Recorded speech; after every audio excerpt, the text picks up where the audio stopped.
I don't think this relationship is working anymore. I am sorry it has to be this way, Edward said. Precious was heartbroken. She never thought this day would actually come, the day she would lose her boyfriend. All the thoughts she buried deep inside of her, which she didn't want to bring out, were forced out instead. What have I done to deserve this breakup from you? Have I not been a loyal and good girlfriend to you? Or what? What do you actually want? She said in tears. I guess you are not the right girl for me.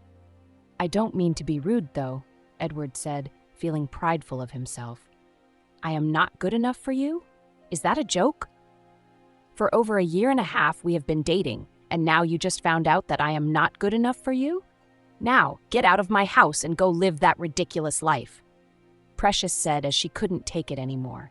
Precious, all her life, had mostly been dumped in every relationship she had ever been in, and it made her sad that she couldn't even keep a relationship for the long term.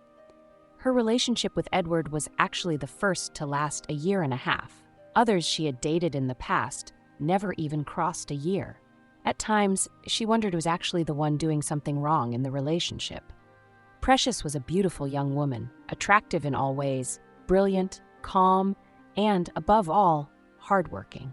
She worked in a real estate firm as a sales manager for the company. She was one of their top sales analysts and a leading expert in her field, the act of communicating and getting a client to buy or rent a property. She was so good that she was always awarded Sales Worker of the Year. People actually envied her. Some wanted to be like her, too. Precious seemed to have a perfect life at work, but she always had a crumbling relationship that broke her heart every time. She had two friends, Emma and Nora. They had all gone to university together. After their graduation, they got jobs in neighboring cities, somewhat far from Precious and where she was based. After her recent breakup with Edward, Precious was devastated, angry, and sad. She took a leave of absence to grieve and take her mind off things, but it actually didn't work. One day, her boss, Mrs. Andrea, came to her house. She knew that Precious had recently changed. Precious was surprised that Mrs. Andrea came looking for her. She invited her in and both sat down. Precious, come on, don't be like this. You have been through a lot, I know. But that doesn't mean you should give up on love. I believe one day you will find someone who will make you happy. Maybe you just haven't found the right person, Mrs. Andrea said. When am I going to find such a person? This is my 6th relationship, and I am getting nowhere. I didn't say I am giving up on love, but sometimes I wonder if I am actually the problem, why they would eventually leave me, Precious said, dripping in tears. She was heartbroken, and Mrs. Andrea understood her. Because of that, Mrs. Andrea gave her a fresh start. Look, you are not the problem. You know, at times we have this type of aura we give out. Instinctively, when we think we love a guy, maybe it might be what makes them leave. I believe that one day, when you find the right person, you will know. As for that, I am transferring you to another of our firms in the States. Go there, see what you could become. Don't work too much. Invest in your life, and I hope you find what you are looking for, Mrs. Andrea advised as she handed her something that would help her leave the city for another.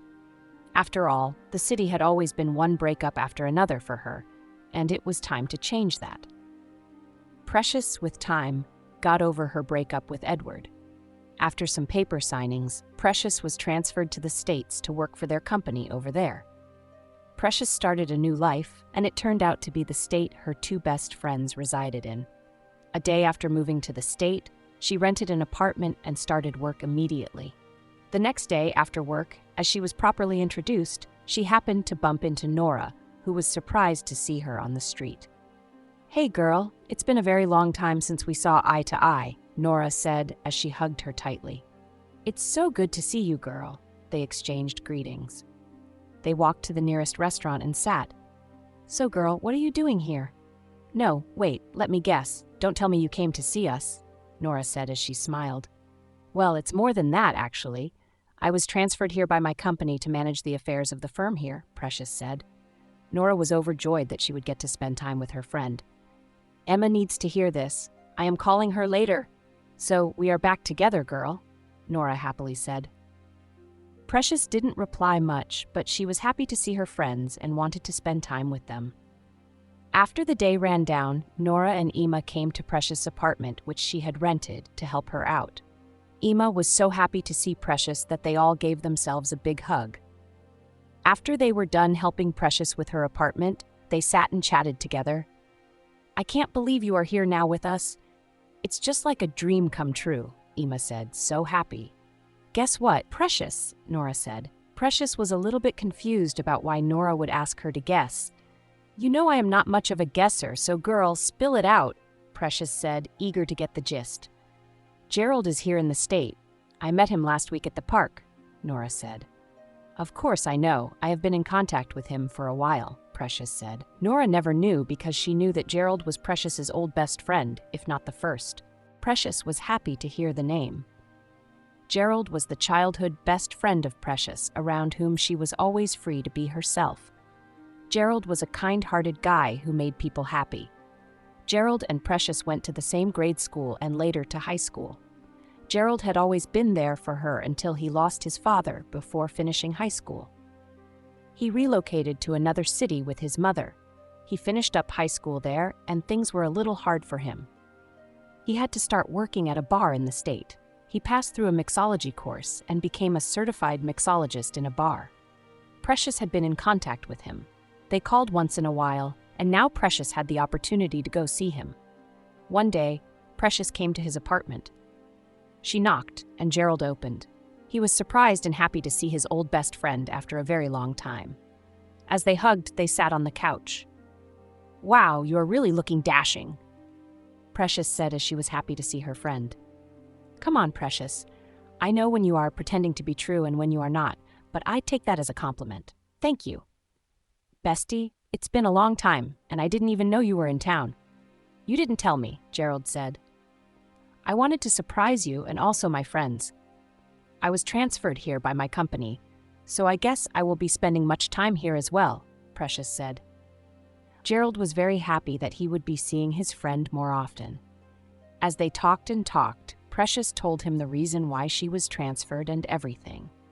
Gerald felt pity for her, but still encouraged her that she would find someone who would make her happy. "Speaking of who will make me happy, I know you have friends with big muscles like you that you can link me up with. Come on, you are the best mixologist in town," Precious said as she giggled, rolling her eyes.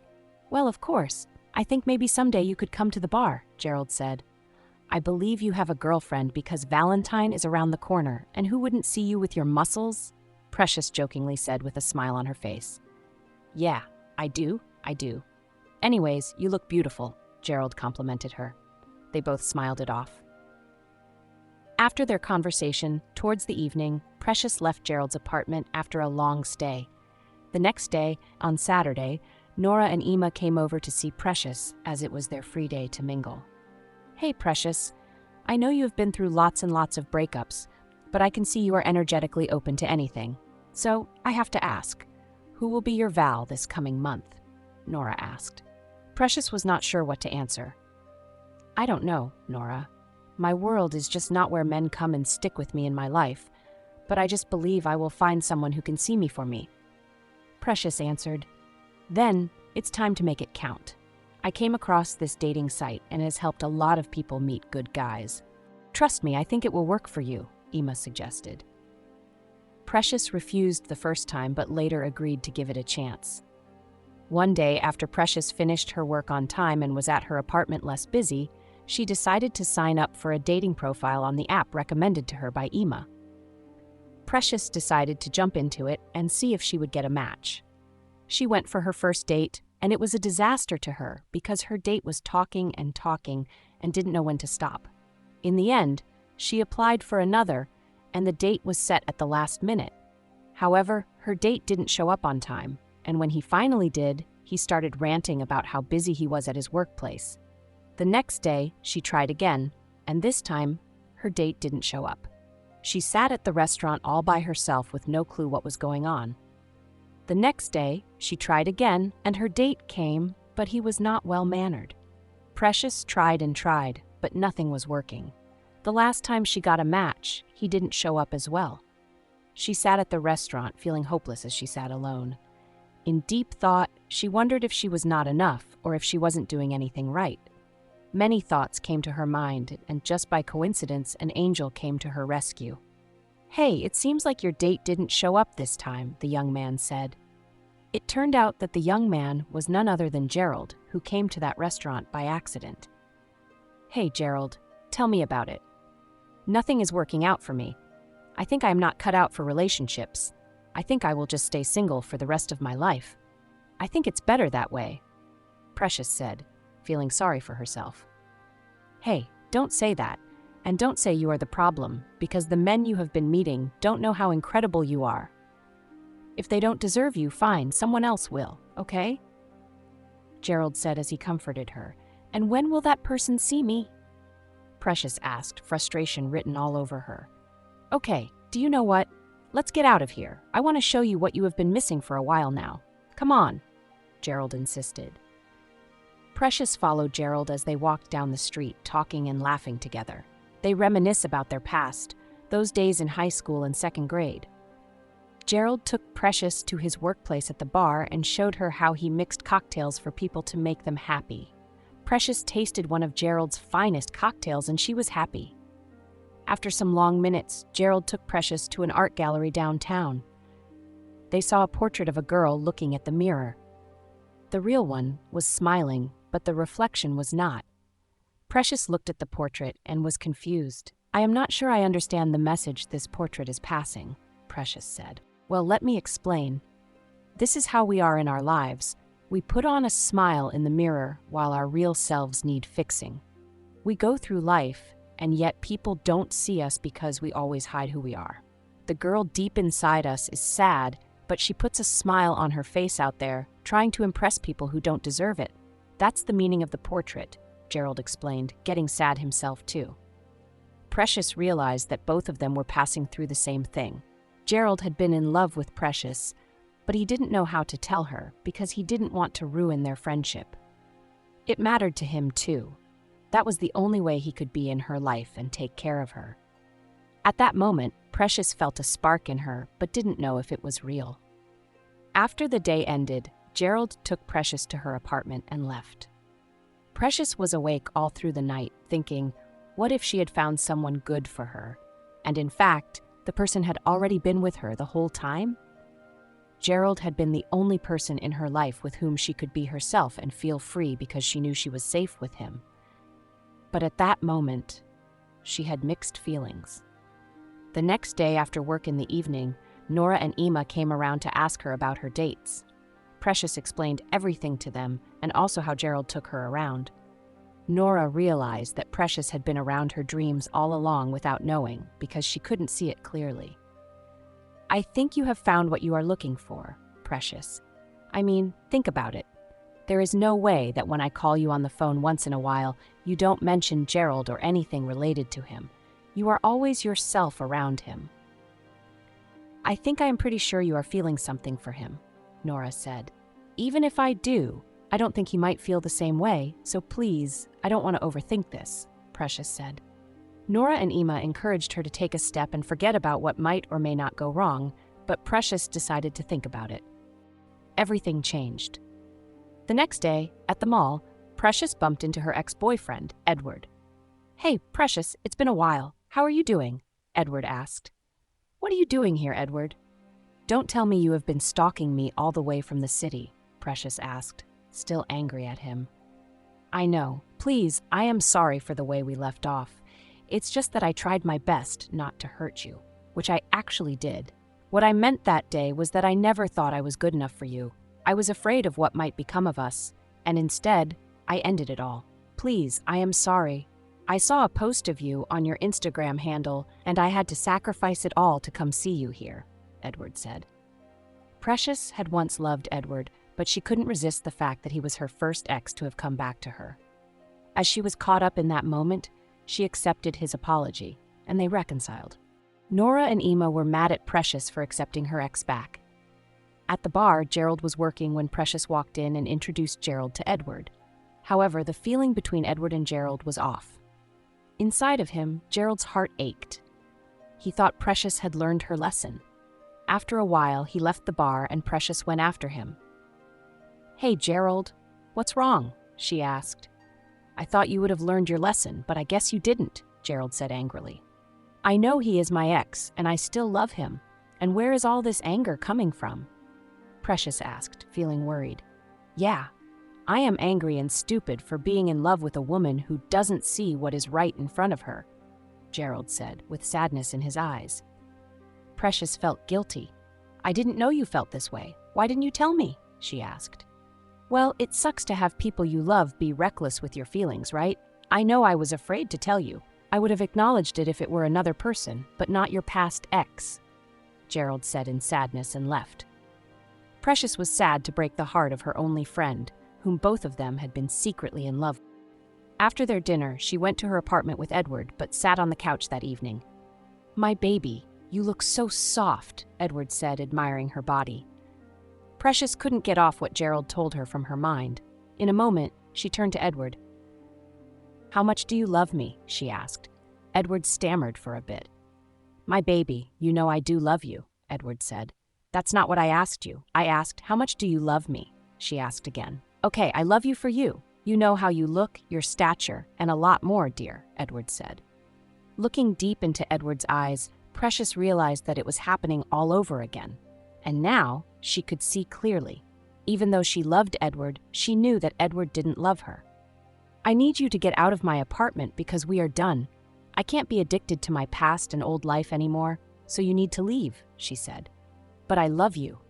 Why are you pushing me away?" Edward said. "You didn't think of that the first time you abandoned me, and I forgave you. All I am saying is that I can't love you back, and this is it," Precious said with realization. After Edward left her life, Precious focused on what mattered to her. She called and called Gerald, but he wasn't picking up. She went to his apartment but didn't find him there.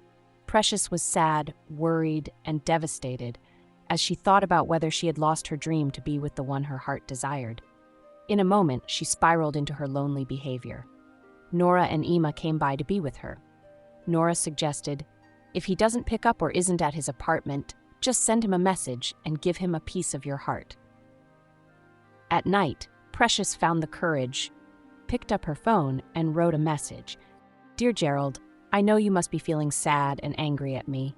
I understand because I feel ashamed of myself. I don't even deserve to be a friend to such a kind, nice, caring, and honest man like you. I am sorry, and I have realized my mistakes. I want you to find it in your heart to forgive me. I know it took me a while to accept my feelings for you, only to end up ruining it. Please, you are the only person I feel safe around. The truth is that I wanted to tell you how I feel about you, but I was afraid that I might ruin our friendship. I broke up with Edward after I realized he doesn't love me for me. So please, even if you don't accept me back, I still want your forgiveness." Precious typed and sent the message. 8 days later, it was the day of love, the day shared with the ones you love, the day that makes you feel special in many ways, the Valentine's Day. Precious sat alone on her couch, feeling sad about herself. For the past 8 days, she hadn't heard from Gerald, nor even seen him. Nora and Ima came by to pull her out of her misery. "Come on, girl, let's go out and enjoy ourselves. Don't worry too much. I believe you will get your chance one day," Nora said with a smile. "How can I be happy going to a party with you two when I am damaged like this?" "I can't," Precious said, sadness in her eyes. "I understand, and don't worry. You have us, and we will be there for you," Ima said. Sluggishly, Precious went to the party with them. As they celebrated with their partners, she stood alone, but she decided to accept reality. In a moment, a voice echoed from behind her. "Do you care for a dance, my lady?" the young man said. Precious turned, and it turned out to be Gerald, looking dashing. Precious was surprised to see him. "Gerald, I am." She was caught off guard. "Don't worry, I read your message, and I realized that it was not entirely your fault. I understand. I held back too, so I hope we are good," Gerald said with a smile. "Happy Valentine's Day to you, the woman I love," Gerald said. Precious felt as if her shattered heart was fixed back together once again. She felt something different, something she had never felt before. "You too, the man I love," Precious said back. Precious and Gerald took baby steps into their relationship, and so it was. Precious found peace and love in herself as she loved Gerald with all her heart. Valentine's Day is a day you share with your loved ones and a day you find love as well. Make every minute count, and don't give up after that. Dear viewers, what do you think about this story? I would love to hear your thoughts in the comments below. If you enjoyed the story, give us a thumbs up, hit the subscribe button, and share it with friends. Don't forget to turn on notifications so you never miss out on our latest updates. Thanks, and see you in the next video. Bye.